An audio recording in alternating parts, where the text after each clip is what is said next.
हम लोग एकदम तैयारी में। झारखंड में इन दिनों सियासी तपीस चरम पर है और इन सियासी तपीस के बीच पक्ष और विपक्ष के नेताओं के बिगड़े बोल भी इन दिनों सुर्खियों में है। चाहे वह राज्य के मुख्यमंत्री हो, चाहे मंत्री हो या गठबंधन के नेता, इन नेताओं को सुर्खियों में रहने की मानो होड़ सी मची हुई है।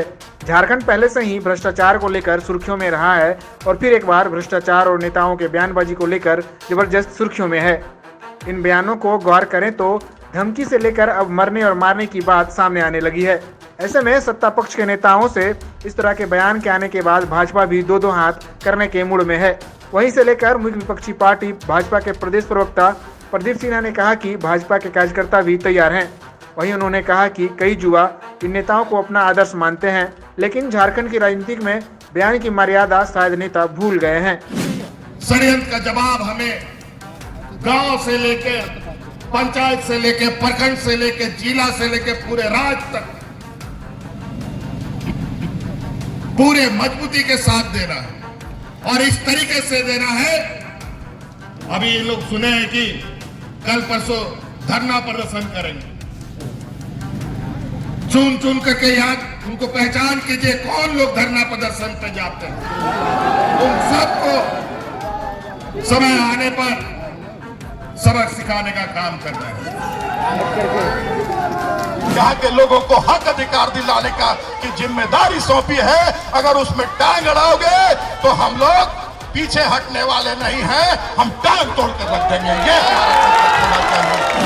आज तक खुला नहीं है, लेकिन यही महामहिम राज्यपाल रायपुर में जाकर के जिस तरह का भाषा का प्रयोग किया है, ये कतई माफ करने लायक नहीं है, कतई माफ करने लायक नहीं है। इस बात को समझना, ये दो तरह का नहीं चलेगा। पूरे चीजों को हम जांच के विरोध में हम लोग नहीं है, हम लोग हमेशा भ्रष्टाचार के खिलाफ हैं।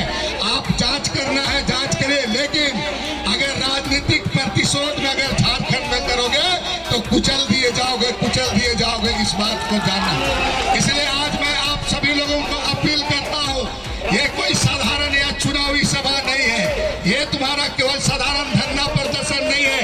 एक एक लोग जाओ और भारतीय जनता पार्टी का काले कारनामा को उजागर करने का काम करो।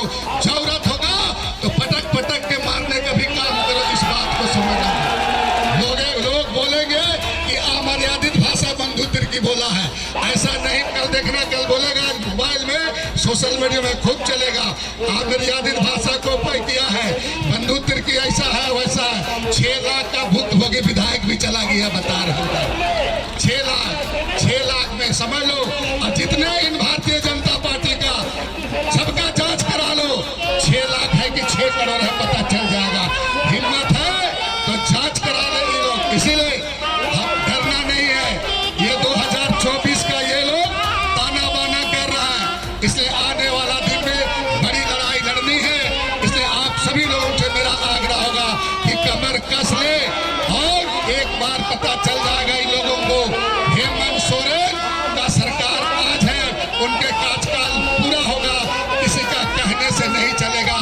कि जिस भाषा से हिंसा की बू आती हो उसको समाज स्वीकार नहीं करता, और खासकर राजनीतिक क्षेत्र में कहा जाता है कि लोकतंत्र में हिंसा का कोई स्थान नहीं है। लेकिन विगत 4-5 दिनों से जिस तरह से सत्ताधारी गठबंधन के लोगों ने, खासकर मुख्यमंत्री ने जब अपने कार्यकर्ताओं के बीच कार्यकर्ताओं को उकसाने की कोशिश की भारतीय जनता पार्टी के लोगों के खिलाफ, उसके बाद बंधु तिर्की का बयान और निखिलेश ठाकुर का बयान कि इन भाजपाइयों को दौड़ा कर पीटना है, मैं समझता हूँ कि इसकी जितनी निंदा की जाए कम है। एक तो बंधु तिर्की जी भ्रष्टाचार के आरोप में उनकी सदस्यता की बौखलाहट उनकी समझ में आती है, लेकिन यह कहना कि भारतीय जनता पार्टी के लोगों के साथ मारपीटाई करनी है, मैं समझता हूं कि उनको इस बात को देखने की आवश्यकता है कि जिस पद पर वो लोग हैं, क्या ये आचरण संवैधानिक है या लोकतंत्र की जो मांग है उसके अनुरूप है। कहीं ना कहीं सत्ताधारी गठबंधन को अब भय सता रहा है कि सत्ता हाथ से हो सकता है चली जाए, तो बौखलाहट में इस तरह के शब्दों का इस्तेमाल कर रहे हैं। लेकिन एक बात जरूर आपको स्पष्ट करना चाहूँगा आपके माध्यम से, उन सभी नेताओं को जो आज भारतीय जनता पार्टी के कार्यकर्ताओं को धमकाने की कोशिश करते हैं और हमारा जो मुहिम चल रहा है भ्रष्टाचार के खिलाफ, हम उनसे डरने वाले नहीं हैं। और कहीं अगर ऐसी नौबत आ गई कि हमारे कार्यकर्ताओं से दो हाथ करना पड़ा, तो मैं समझता हूँ कि वो सारे भ्रम दूर हो जाएंगे उनके, जो मन में पाल रखे हैं कि झारखंड मुक्ति मोर्चा का कार्यकर्ता बहुत उग्र होता है या दबंग होता है। उनका भ्रम भी हमारे कार्यकर्ता दूर कर देंगे।